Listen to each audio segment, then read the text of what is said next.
আসসালামু আলাইকুম রহমতুল্লাহ। Tecno Spark 6 গো এই ফোনটা ফুল শর্ট হয়ে আছে। তো এই ফোনটা শর্ট রিমুভ করে চালু করার চেষ্টা করব।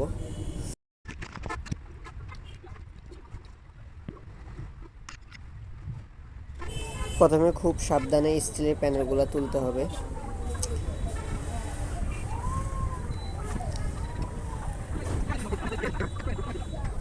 এই প্যানেলগুলোর নিচেই আইসি থাকে, আর আইসি শর্ট হয়ে থাকে, যেমন ক্যাপাসিটর বা আপনার বল আইসি, এগুলো শর্ট হয়ে থাকে। তো আমি কিন্তু অত বড় টেকনিশিয়ান না, আমি ছোটোখাটো একজন টেকনিশিয়ান। আমি চেষ্টা করি বড় হওয়ার। সবাই আমার জন্য একটু দোয়া করবেন যাতে বড় হতে পারি,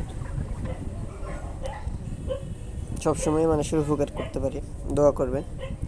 তো এখানে আমি শর্ট যেটা খুঁজে পেলাম সেটা হলো এই আইসিটার সাথে একটা ক্যাপাসিটার আছে, এটা হলো শর্ট। এটা রিমুভ করে দিলেই ইনশাল্লাহ ফোনটা চালু হয়ে যাবে।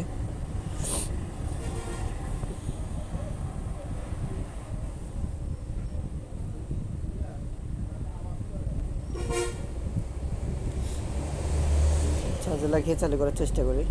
বিসমিল্লাহ। যাক, আলহামদুলিল্লাহ, ফোনটা চালু হয়ে গেল। সবাই আমার জন্য দোয়া করবেন যাতে অনেক বড় হতে পারি, সবাইকে খুব সুন্দর সার্ভিস দিতে পারি। আসসালামু আলাইকুম।